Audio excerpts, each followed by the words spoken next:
నమస్కారం సుఖీభవకు స్వాగతం। ఈ రోజు సుఖీభవలో కరోనా కాలంలో సర్జరీలు ఎలా? రోగ నిరోధక శక్తే మన బ్రహ్మాస్త్రం। పదే పదే ముఖాన్ని తడమకండి। వైరస్ జీవితాంతం ఒంట్లో ఉండిపోతుందా? ఇంకా హెల్త్ టిప్, ఏ జబ్బుకైనా ఆహారంలో మార్పులు చేసో, విశ్రాంతి తీసుకునో, లేదంటే మందులు వాడో నయం చేసుకోవడానికి ప్రయత్నిస్తాం। వీటన్నిటి ద్వారా కాకపోతే సర్జరీ చేయించుకోవటానికి సిద్ధపడతాం। అయితే కరోనా వల్ల లాక్డౌన్ కొనసాగుతున్న వేళ సర్జరీలు కూడా మరీ ప్రాణాపాయమైతేనో అత్యవసరమైతేనో తప్ప చేయరాదని వైద్య ఆరోగ్య శాఖ మార్గదర్శకాలు జారీ చేసింది। ఈ నేపథ్యంలో కరోనా వేళ ఆపరేషన్ల విషయంలో తీసుకోవాల్సిన జాగ్రత్తల గురించి ఇప్పుడు తెలుసుకుందాం।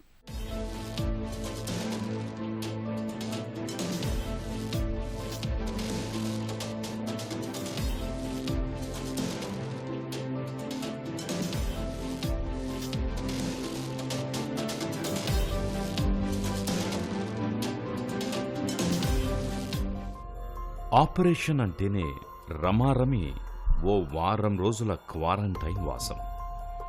కత్తిగాట్లు, కుట్లు, రక్తస్రావం, నొప్పి, పెయిన్ కిల్లర్లు ఇలా పెద్ద వ్యవహారమే। నిజానికి మామూలు సమయాల్లో అయితే ఎవరికి ఎప్పుడు అవసరం అనుకుంటే అప్పుడు ఆసుపత్రికి వెళ్ళి వాళ్ళకి నచ్చిన తేదీకో టైంకో సర్జరీ చేయించుకుంటారు। అయితే అవన్నీ కూడా అంత ఎమర్జెన్సీ కాని సర్జరీలే। కానీ కరోనా మహమ్మారి చుట్టుముట్టిన వేళ, దేశమంతా లాక్డౌన్లో ఉన్న వేళ సర్జరీలు చేయించుకోవడం అన్నది అంత మంచిది కాదని డాక్టర్లు సలహా ఇస్తున్నారు। అందుకే అత్యవసరం కాని సర్జరీలైతే వాయిదా వేసుకోమంటున్నారు। అయితే కొన్ని సర్జరీలు మాత్రం ఎమర్జెన్సీ అవుతాయి। అవి గుండె సర్జరీలు కావచ్చు, కాన్పులు కావచ్చు, పక్షవాతం లాంటివి కావచ్చు। వీటికి కరోనాకు గాని లాక్డౌన్కు గాని అతీతంగా సర్జరీలు చేయాల్సి ఉంటుంది, లేదంటే ప్రాణానికే ప్రమాదం। కోవిడ్-19కి సంబంధించిన టెస్ట్ అది చేసుకొని చూసుకున్న తర్వాతే వీళ్ళని సర్జరీకి తీసుకోవడం జరుగుతుంది। అయితే ఇప్పుడు ఈ కోవిడ్-19 టెస్ట్ చేసినప్పుడు ఆర్టీపీసీఆర్ అన్నది గోల్డ్ స్టాండర్డ్ లాగా చెప్పడం జరుగుతుంది। ఇందులో కూడా ఏంటంటే 70% మాత్రమే దీని సెన్సిటివిటీ ఉంది కాబట్టి 100 మందికి టెస్టులు పాజిటివ్ మందికి టెస్టులు చేస్తే 70 మందికి పాజిటివ్ అనొచ్చు, 30 మందికి ఫాల్స్ నెగిటివ్ చూపెట్టవచ్చు। కాబట్టి దీన్ని కూడా కంప్లీట్గా నమ్మేదానికి లేదు। అండ్ గైడ్లైన్స్ చెప్పేది ఏంటంటే మీకు సస్పిషన్ ఉంది అన్నప్పుడు, సిటీ అబ్డామిన్ చేస్తున్నారు అన్నప్పుడు దాంతోపాటు హై రిజల్యూషన్ చెస్ట్ సిటీ కూడా చేయమని చెప్పడం జరుగుతుంది। అందులో ఒకవేళ ఏదైనా సస్పిషియస్గా అనిపిస్తే వీళ్ళని సస్పెక్ట్ లాగానే ట్రీట్ చేయమని చెప్తుంది। వీళ్ళకి కూడా ఐసోలేషన్ వార్డులన్నీ ప్రొవైడ్ చేసి కరోనా పేషెంట్స్ని ఎట్లయితే ట్రీట్ చేస్తాం వీళ్ళని కూడా అలాగే ట్రీట్ చేయాల్సిన పరిస్థితి ఉంది। Emergency life threatening conditions and emergency conditions అని చెప్పేసి, సో లైఫ్ థ్రెటనింగ్ కండిషన్స్ అన్నప్పుడు ఇప్పుడు హెడ్ ఇంజరీ అయింది, లోపల బ్లీడింగ్ అవుతుంది, సో ఈ టైంలో గోల్డెన్ అవర్ అంటాం దాన్ని, ఆ గంట లోపల మనం ఆపరేషన్ చేయగలిగితే ఆ పేషెంట్ ఈజీగా బయటపడి మంచి క్వాలిటీ ఆఫ్ లైఫ్ అన్నది ఉండడం జరుగుతుంది। లేదు కొన్ని క్రష్ ఇంజరీస్ అయిపోతాయి, వెజల్ ఇంజరీ అయ్యి ఆ పర్ఫ్యూషన్ అన్నది లింబ్కు ఉండదు, అట్లాంటి టైంలో ఆ లింబే తీసేయాల్సిన పరిస్థితి రావచ్చు। ఇవన్నీ లైఫ్ థ్రెటనింగ్ కండిషన్స్। ఇప్పుడు బ్లంట్ ట్రామా అబ్డామిన్ అయ్యి ప్యాంక్రియాస్ ఇంజరీ అయింది, లేదంటే లివర్ లాసరేషన్ లాంటిది అయింది, హిమోపెరిటోనియం అయింది, లేదు స్ప్లీనిక్ రప్చర్ అయింది, ఇట్లాంటి వాటిల్లో ఏంటంటే బ్లడ్ లోపల యూజ్ అవుతున్న కొద్దీ బీపీ పడిపోవడం జరుగుతుంది, మన దగ్గర ఉండే సమయం కూడా చాలా తక్కువగా ఉంటుంది। ఇవన్నీ లైఫ్ థ్రెటనింగ్ కండిషన్స్। ఇట్లాంటి ప్రాబ్లమ్స్ ఉన్నప్పుడు మనం యాజ్ సూన్ యాజ్ పాసిబుల్ వీళ్ళల్లో ఆపరేషన్లు చేయాలి। అండ్ ఎమర్జెన్సీ కండిషన్స్ అన్నప్పుడు వీళ్ళల్లో మనకి కొన్ని గంటల విండో ఉంటుంది, ఒక ఫ్యూ అవర్స్ విండో ఉండడం వల్ల మనం ఈ కోవిడ్-19కి సంబంధించిన టెస్టులు చేసి నిర్ధారణ చేసుకునే టైం అన్నది ఉంటుంది। సో ఇప్పుడు ఆపరేషన్లు చేసినప్పుడు ఏం జాగ్రత్తలు తీసుకోవాలన్నవి కూడా గైడ్లైన్స్ అన్నవి ప్రిపేర్ చేయడం జరిగింది। ఎమర్జెన్సీ కండిషన్స్ ఇట్లాంటివి ఏవి ఉన్నా, పాజిటివ్ కేసు ఉంది లేదా సస్పెక్టెడ్ పాజిటివ్ కేసు ఉంది అన్నప్పుడు వీళ్ళని ఒక isolated theatre, negative pressure theatre ఉంటే ఇంకా మంచిది, లేదంటే ఐసోలేటెడ్ థియేటర్ ఈ ఎయిర్ ఫ్లో అన్నది దానికి మాత్రమే ఉండాలి, అండ్ డెడికేటెడ్ వార్డ్ ఉండాలి, డెడికేటెడ్ ఐసీయూ ఉండాలి, వీళ్ళని పాజిటివ్ పేషెంట్స్ని సస్పెక్ట్స్ని తీసుకుపోయే కారిడార్ కానీ లిఫ్ట్ కానీ అన్నీ నార్మల్ పాపులేషన్తో సెపరేట్ చేయగలిగి ఉండాలి। అట్లాంటి డిసిగ్నేటెడ్ సెంటర్లోనే ఆపరేషన్లు చేయమని చెప్పడం జరిగింది। ఏదైనా రోడ్డు ప్రమాదం జరిగితే అప్పుడు జరిగే నష్టం అపారంగా ఉంటుంది। ముఖ్యంగా కాళ్ళు చేతులు విరిగిపోవచ్చు, తలకు బలమైన గాయాలు జరిగి తీవ్ర రక్తస్రావం జరగవచ్చు। పొట్టలో కూడా అవయవాలు బాగా దెబ్బతినొచ్చు. ఇలాంటప్పుడు ప్రాణరక్షణే ముఖ్యం కాబట్టి వెంటనే సర్జరీ చేయాల్సి ఉంటుంది. ఇలాంటి సందర్భాలలో నిమిషాలకు మించిన టైం ఉండదు. ఎంత త్వరగా సర్జరీ చేస్తే అంత త్వరగా ప్రాణాలు దక్కే అవకాశం ఉంటుంది. ఇప్పుడు కొన్ని ట్యూమర్స్ ఉన్నాయి, లేదా కొన్ని రకాల క్యాన్సర్లు ఉన్నాయి. వీటన్నింటినీ కూడా సెమీ ఎమర్జెన్సీ ప్రొసీజర్స్ కింద పెట్టి వీళ్ళలో ఫస్ట్ ఆల్టర్నేటివ్గా కీమోథెరపీ కానీ రేడియోథెరపీ కానీ ఏమన్నా ఇవ్వచ్చా, అండ్ ఎప్పుడు వీళ్ళని సర్జరీకి తీసుకోవాలి, ఏ టైంలో, అంటే ఫస్ట్ ప్రియారిటీ వీళ్ళకి ఇచ్చేటట్టు, ఒక తర్వాత ఎలెక్టివ్ సర్జరీస్ మొదలైనట్టు గైడ్లైన్స్ని ఫామ్ చేసుకోవడం జరిగింది.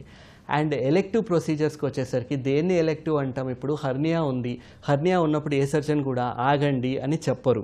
కానీ ఇప్పుడున్న ప్రస్తుత పరిస్థితులలో దాన్ని కాంప్లికేట్ కాకుండా ఫాలోఅప్లో వండుకుంటూ అది ఎప్పుడైతే ఈ active face of viral infection అయిపోతుందో అప్పుడు చేయించుకోమని చెప్తున్నాం. గాల్ బ్లాడర్లో స్టోన్స్ ఉంటాయి, గాల్ బ్లాడర్ పాలిప్ ఉంది, ఇవన్నీ ఎమర్జెన్సీ కిందికి రావు, ఏసిమ్టమాటిక్ కేసెస్ ఉన్నాయి. వీటిని మనం ఎలెక్టివ్గా ప్లాన్ చేసి తర్వాత చేసుకోవచ్చు.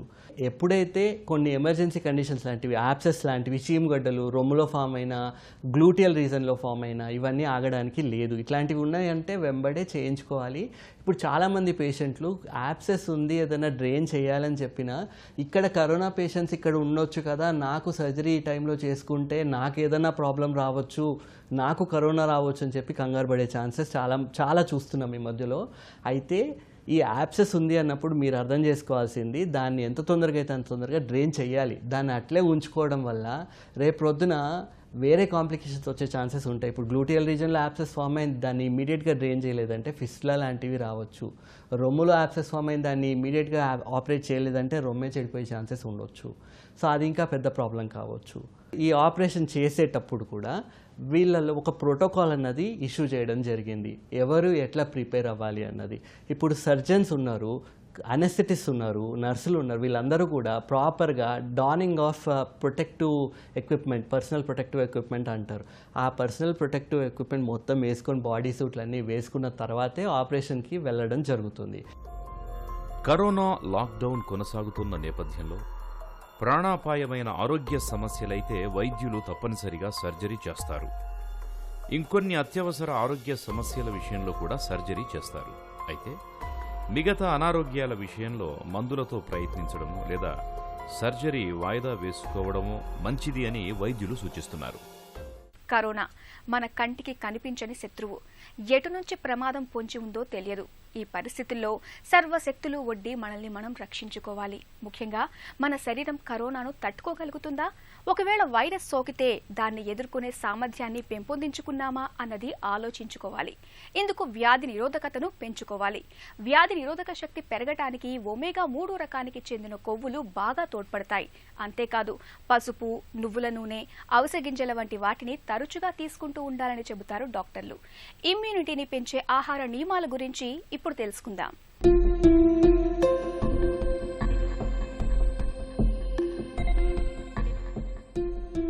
మానవ శరీరంలో ప్రవేశించిన వైరస్లను లింపోసైట్స్ అనే రకం తెల్ల రక్త కణాలు జీర్ణం చేస్తాయి.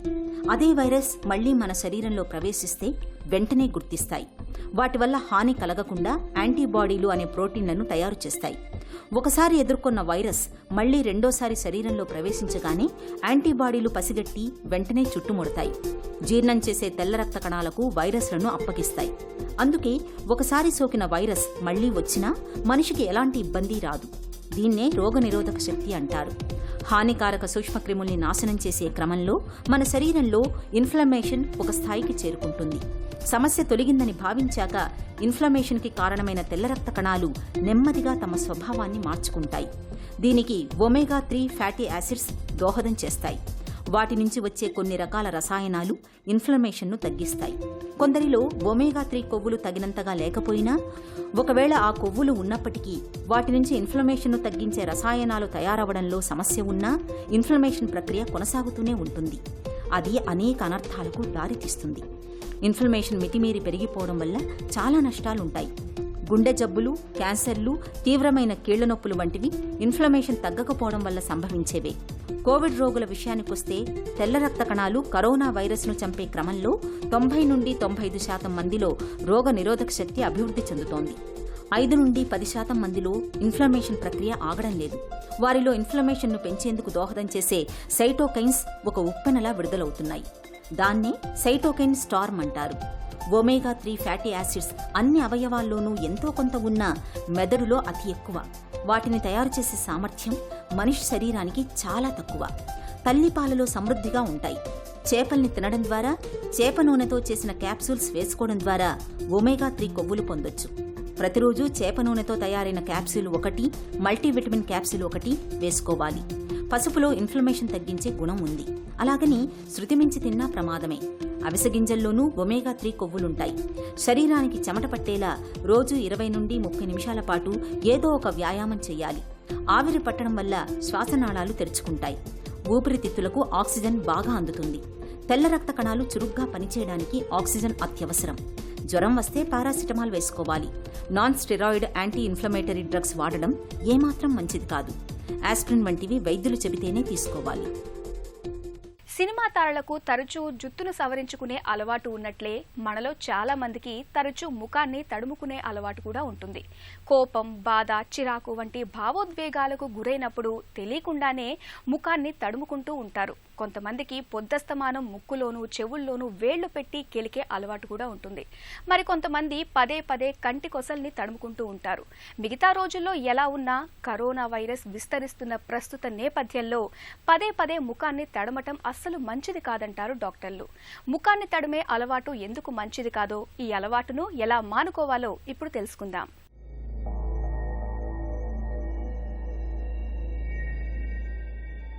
ప్రస్తుతం ప్రపంచాన్ని కరోనా వైరస్ మహమ్మారి పట్టి పీడిస్తోంది. ఒక వ్యక్తి నుంచి మరో వ్యక్తికి సోకే ఈ వైరస్ బారి నుంచి బయటపడాలంటే సామాజిక దూరం పాటించాలి. సబ్బుతో చేతులు కడగాలి. శుభ్రత పాటించాలి. ముఖ్యంగా ముఖంపై చేతులు పెట్టకూడదని నిపుణులు సూచిస్తున్నారు. మనము జాగ్రత్త వహిస్తూ తుమ్ము వచ్చినప్పుడు రుమాలు అడ్డు పెట్టుకుంటున్నాం. శానిటైజర్లతో చేతులు శుభ్రపరచుకుంటున్నాం. మరి ముఖంపై చేతులు పెట్టకుండా ఉంటున్నామా? చేతులకు అంటున్న వైరస్ కళ్ళు, ముక్కు, నోరు ద్వారా త్వరగా శరీరంలోకి ప్రవేశిస్తుంది. అందుకే అన్నింటికన్నా ముఖ్యంగా మన చేతులు మన ముఖాన్ని తాకకుండా జాగ్రత్త పడాలి. సాధారణంగా ఆతృత, ఇబ్బంది, ఒత్తిడి, దురద లాంటివి ఉన్నప్పుడు కళ్ళు తుడుచుకోవడం, గోళ్లు కొరకడం, జుట్టు సవరించుకోవడం లాంటి పనులు ఎక్కువగా చేస్తుంటాం. అలాగే దిగాలుగా ఉన్నా, పుస్తకాలు చదువుతున్నా చెంప కింద చేతులు పెట్టుకుంటాం. మన ప్రమేయం లేకుండానే ఇలాంటివి జరుగుతుంటాయి. ఇలా సుమారు గంటకు 9 నుంచి 23 సార్లు మనం ముఖాన్ని తాకుతామని, ఇది ఒక అలవాటుగా మారిపోయిందని అధ్యయనాలు చెబుతున్నాయి. మరి కరోనా విస్తరిస్తున్న నేపథ్యంలో ఈ అలవాటును ఎలా మార్చుకోవాలి? అలవాట్లను మార్చుకోవడం చెప్పినంత సులువు కాదు. తరచుగా చేసే కొన్ని అలవాట్లకు బదులుగా ఇలాంటివి చెయ్యండి. తుమ్ము వచ్చినా, దగ్గు వచ్చినా అడ్డు పెట్టడానికి మన చెయ్యి మన ప్రమేయం లేకుండానే ముఖానికి తాకుతుంటుంది. అలా కాకుండా మన మోచేయిని అడ్డుకోవడం అలవాటు చేసుకోవాలి. మోచెయ్యి మన ముఖానికి తాకే అవకాశమే లేదు. దీంతో వైరస్ సోకే ప్రసక్తే ఉండదు. మీరు ఒత్తిడిలో ఉన్నప్పుడు ముఖంపై చేతులు పెట్టాల్సి వస్తే వెంటనే చేతులకు మరో పని చెప్పండి. స్ట్రెస్సింగ్ బాల్ని నొక్కుతుండడం, 2 చేతులతో పిడికిలి బిగించి తొడల మీద పెట్టుకోవడం చెయ్యాలి. అప్పుడప్పుడు మీ కళ్లద్దాలు ముక్కుపై నుంచి జారిపోతుంటాయి. ఇలా జారిపోకుండా ఉండడానికి చెవి హుక్స్ లేదా హెయిర్ బ్యాండ్లను జారిపోకుండా పెట్టొచ్చు. మీకు గోళ్లు కొరికే అలవాటు ఉంటే గోళ్లని చిన్నగా కత్తిరించండి. మీ గోళ్లను కత్తిరించడం ఇష్టం లేకపోతే గ్లౌజులు లేదా ఫింగర్ బ్యాండేజ్లను వేసుకుంటే గోళ్లు కొరకాలనిపించినా ఆ పని చేయలేరు. మీ కళ్ళు, ముక్కు, చర్మంపై అలర్జీ ఉన్నా, దురద వచ్చినా వాటిని తగ్గించే ఔషధాలను వాడడం మంచిది. ఏదైనా తిన్న తర్వాత ఒక్కోసారి పళ్ల సందుల్లో ఆహారం ఇరుక్కుంటుంది. వాటిని చేతులతో తీయకుండా తిన్న తర్వాత పళ్లు తోముకోవడం మంచి అలవాటు. అప్పుడప్పుడు తల వెంట్రుకలు కళ్లలోకో నోటిలోకో వెళుతుంటాయి. ప్రతిసారి జుట్టు సవరించుకోవడం కన్నా హెయిర్ బ్యాండ్, స్కార్ఫ్ లాంటి వాటితో వెనక్కి పెట్టేస్తే సరి. మీరు ఇలాంటివి చేయడం ద్వారా ముఖాన్ని తరచూ తాకే అలవాటు పోతుంది. కష్టాలెన్నిటికో కారణమై ప్రపంచాన్ని కన్నీళ్లు పెట్టిస్తోంది corona virus. Novel corona virus ఇప్పుడు ధరణిపై కరాల నృత్యం చేస్తుంది. అయితే పాజిటివ్ కేసులు పెరుగుతున్నప్పటికీ వైరస్ నుంచి విముక్తులవుతున్న వారి సంఖ్య కూడా పెరుగుతోంది. ఇదొక సానుకూల పరిణామం. అయితే కరోనా వైరస్ విస్తరించే తీరుతెన్నుల గురించి మనలో చాలా మందిలో చాలా రకాల నమ్మకాలు అపోహలు కనిపిస్తున్నాయి. వైరస్ సోకిన తర్వాత అది జీవితాంతం ఒంట్లో ఉండిపోతుందని, వేడి ఉక్కపోత వాతావరణంలో వైరస్ బతకలేదని, మద్యంతో వైరస్ చచ్చిపోతుందని, ఇలా చాలా రకాల నమ్మకాలు ప్రచారంలో ఉన్నాయి. మరి ఈ నమ్మకాల్లో నిజమెంత? కరోనా గురించిన ఆసక్తికరమైన విషయాల గురించి డాక్టర్ని అడిగి ఇప్పుడు తెలుసుకుందాం.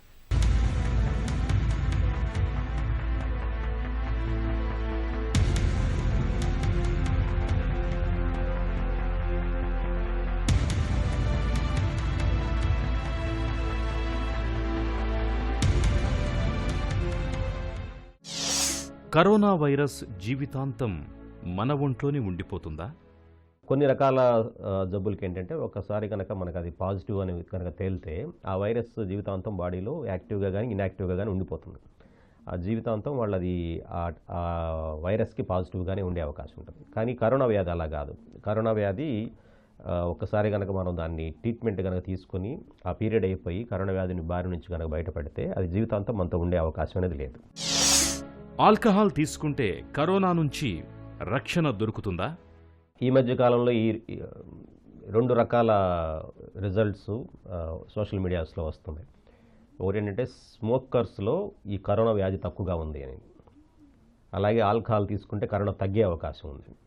ఇవి 2 కూడా చాలా ప్రిలిమినరీ రిపోర్ట్స్ ఉన్నాయండి. అది కరెక్ట్ కాదు. యాక్చువల్గా వరల్డ్ హెల్త్ ఆర్గనైజేషన్ ఇచ్చిన రిపోర్ట్లు కనుక చూసినట్లయితే ఆల్కహాల్ వల్ల హానికరమైనవే ఎక్కువ ఉంటాయి, కానీ ఆల్కహాల్ వల్ల మనకి కరోనా వ్యాధి సరవడం అనేది జరగదు. రెండోది, స్మోకర్స్లో కనుక పొగ తాగే వాళ్ళల్లో కరోనా వ్యాధి కనుక పడితే వాళ్ళు కోవిడ్ పాజిటివ్ అని చెప్పి ఆ డిసీజ్ కనుక ఐడెంటిఫై అయితే వాళ్ళల్లో కాంప్లికేషన్స్ చాలా ఎక్కువ ఉంటాయి. వాళ్ళు వెంటిలేటర్ నుంచి బయటకు వచ్చే అవకాశం చాలా తక్కువగా ఉంటుంది. ఈ మధ్య కొత్తగా వచ్చిన ఒక అబ్జర్వేషన్ ఇది, స్మోక్ చేసే వాళ్ళకి తక్కువగా వస్తున్నది అబ్జర్వేషన్. ఇది చాలా ప్రిమిటివ్ స్టేజ్లో వచ్చిన అబ్జర్వేషన్. సో దీన్ని డైరెక్ట్ ఎవిడెన్స్గా తీసుకోకూడదు. వేడి ప్రాంతాల్లో కరోనా వ్యాప్తి చెందదు అనే నమ్మకం నిజమేనా? ఇది ఫస్ట్లో మనం ఈ మార్చి 14న వరల్డ్ హెల్త్ ఆర్గనైజేషన్ అనేది మనం దీన్ని పాండమిక్గా డిక్లేర్ చేసింది. ఆ డిక్లేర్ చేసే ముందు చాలామంది అనుకున్న కాన్సెప్ట్ ఏంటంటే మనకి వేడి ప్రాంతాలకి ఈ కరోనా వ్యాప్తి చెందదు అనేది చాలామందికి అప్పుడున్న ఒక రకమైన నమ్మకం లాగా ఉండేది. కానీ రోజులు గడిచే కొద్దీ మనకి డేటా తీసుకునే కొద్దీ చాలా వేడి ప్రాంతాల్లో వేడి సంబంధించిన ఏరియాస్లో కూడా ఇది విస్తృతంగా వ్యాపించి ఉంది. ఎండ పెరగటం వల్ల, ఎండ తీవ్రత ఎక్కువగా ఉండటం వల్ల కరోనా అనేది వ్యాప్తి చెందదనేది మాత్రం కరెక్ట్ కాదు. చలి ప్రాంతాల్లో, వేడి ప్రాంతాల్లో కూడా కరోనా వ్యాప్తి చెందుతుంది.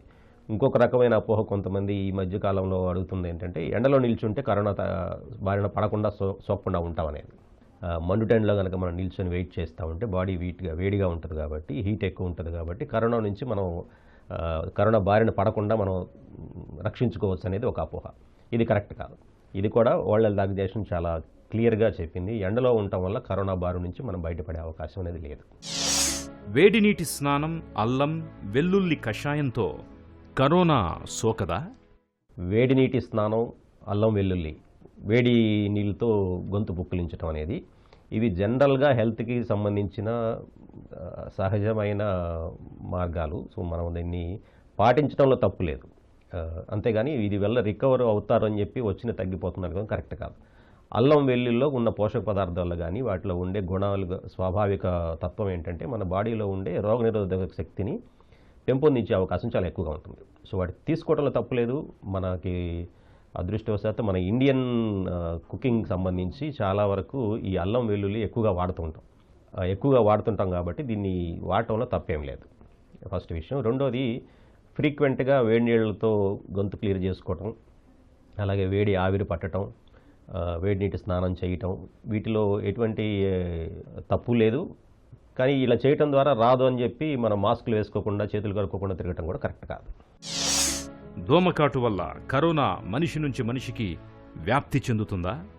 ఇది ఇప్పటి వరకు కూడా ఈ దోమకాటు వల్ల కరోనా వ్యాప్తి చెందుతుందనేది ఎక్కడా కూడా మనకి నిర్ధారించబడలేదండి. దోమకాటు వల్ల వచ్చే వ్యాధులు, వచ్చే వైరస్లు వేరే రకంగా ఉంటాయి. ఈ కరోనా అనేది పూర్తిగా హ్యూమన్ టు హ్యూమన్ స్ప్రెడ్ వరకే ఇప్పటి వరకు మనకి ఉన్న రిజల్ట్స్ అన్నీ కూడా ప్రూవ్ చేస్తున్నాయి. అంటే మనిషి నుంచి మనిషికి వ్యాప్తి చెందటమే తప్పితే జంతువులకు కానీ ఈ కీటకాలకు కానీ వ్యాప్తి చెందే అవకాశం లేదు. అట్లా ఉన్నట్టుగా ప్రస్తుతానికైతే రిపోర్ట్స్ లేవు. సో దోమకాటు వల్ల కరోనా వ్యాప్తి చెందదు. హెయిర్ డ్రైయర్స్ వల్ల కరోనా వైరస్ నిర్వీర్యం అవుతుందా? వేడి వల్ల కరోనా చచ్చిపోతుంది, వేడి వల్ల కరోనా అనేది నిర్వీర్యం అవుతుంది, ఆ వైరస్ అనేది నిర్వీర్యం అవుతుందని ఒక రకమైన నమ్మకం ఉండటం వల్ల ఈ డెవలప్మెంట్స్ అన్నీ వచ్చినాయి. చాలా వీడియోస్లో మనం చూస్తూ ఉంటాం. హెయిర్ డ్రైయర్ యూజ్ చేసి వస్తువుల్ని వేడి చేయటం, చేతి మీద హెయిర్ డ్రైయర్ ఎక్కువగా యూజ్ చేయటం, ఇస్త్రీ పెట్టెతో మన కరెన్సీ నోట్ల మీద ఇస్త్రీ చేయటం, ఆ హీట్ వల్ల అవన్నీ చనిపోతాయి అనేది ఒక రకమైన కాన్ఫిడెన్స్తో చాలామంది చేయడం మొదలెట్టారు. ఆ వీడియో సర్క్యులేట్ అవ్వడం వల్ల ఒకళ్ళని చూసి ఒకళ్ళు స్టార్ట్ చేయడం స్టార్ట్ చేశారు. బట్ యాక్చువల్గా ఈ వేడి వల్ల పూర్తిగా కరోనా చచ్చిపోతుంది అనేది సాంకేతికంగా ఎక్కడ కూడా నిరూపణ లేదు. ఓన్లీ ఈ సంబంధించిన ఆల్కహాల్ బేస్డ్ డిజిన్ఫెక్టెంట్స్ వల్ల అయితే సోప్ వాటర్ వల్ల పూర్తిగా దీన్ని మనం నివారించవచ్చు ఎక్కడి నుంచి అయినా. కానీ హెయిర్ డ్రైయర్స్ వాడటం అనేది పూర్తిగా సేఫ్ కాదు. చేతిని కడుక్కొని సోప్ వాటర్తో డిజిన్ఫెక్టర్స్ యూజ్ చేసినాక ఆ తడిపోవడానికి హెయిర్ డ్రైయర్స్ వాడచ్చు, కానీ హెయిర్ డ్రైయర్స్తోనే పూర్తిగా కరోనా అనేది చచ్చిపోతుంది. అతినీలలోహిత కిరణాలతో కరోనా వైరస్ చచ్చిపోతుందా? ఈ చాలా సందర్భాలు మనం చూస్తుంటాము. ఈ యూవీ రేస్ కనుక యూజ్ చేస్తే అది బ్యాక్టీరియా చచ్చిపోతుందని. యూవీ రేస్ అనేది బ్యాక్టీరియా చచ్చిపోవడానికి మనకి ఎవిడెన్స్ ఉంది, కానీ యూవీ రేస్ వల్ల వైరస్ నిర్వీర్యం అవుతుందని ఎక్కడా కూడా డాక్యుమెంటేషన్ లేదు. యూవీ రేస్ ఉన్నంత మాత్రాన, యూవీ రేస్ యూజ్ చేస్తున్నంత మాత్రాన, ఆ ఎక్విప్మెంట్ యూజ్ చేస్తున్నంత మాత్రాన కరోనా అనేది నివారించబడదు. థర్మల్ స్కానర్తో కరోనా లక్షణాలను ఖచ్చితంగా తెలుసుకోవచ్చా? స్కానర్ యూజ్ చేసి, టెంపరేచర్ స్కానర్, థర్మల్ స్కానర్స్ని యూజ్ చేసేసి మనం పేషెంట్ కరోనా ఉందా లేదా నిర్ధారించవచ్చు అనేది చాలామంది ఇప్పుడు జరుగుతున్న సమస్య. థర్మల్ స్కానర్ కరోనా సంబంధించిన వైరస్ని నిర్ధారించలేవు, కానీ దానివల్ల పేషెంట్ కనుక ఏదైనా ఒక వ్యక్తి కనుక జ్వరంతో బాధపడుతుంటే ఆ టెంపరేచర్ని పికప్ చేస్తుంది. థర్మల్ స్కానర్ యూజ్ చేయడం వల్ల ఒక వ్యక్తికి జ్వరం ఉందా లేదా గుర్తించవచ్చు. జ్వరం ఉంటే ఈ సందర్భమైన ఈ పాండమిక్లో 90%, ఇంకా 99% అది కోవిడ్ వ్యాధి లాగానే మనం పరిగణించాల్సి ఉంటుంది. ఆ రకంగా థర్మల్ స్కానర్స్ని చాలా ప్లేసెస్లో వాడుతున్నారు. సో జ్వరం ఉందా లేదా నిర్ధారించడానికి, అది ఇండైరెక్ట్గా కోవిడ్ ఉందా లేదా అనుకుని మనం నిర్ధారించుకోవచ్చు. ఒక చిన్న చిట్కా మీకోసం. కరోనా నేపథ్యంలో రోజువారీ వంటల్లో పసుపు, జీలకర్ర, ధనియాలు, వెల్లుల్లి తప్పకుండా ఉండేలా చూసుకోండి. ఇవి మన ఒంట్లో వ్యాధి నిరోధకతను పెంపొందిస్తాయి. సుఖీభవ కార్యక్రమానికి సంబంధించిన మీ విలువైన సూచనలు, సలహాలని వెంటనే మాకు రాయండి. మా చిరునామా Sukhibhava, ETV, Ramoji film city, Hyderabad 501512 లేదా sukhibhav@etv.co.in కు మెయిల్ చేయండి.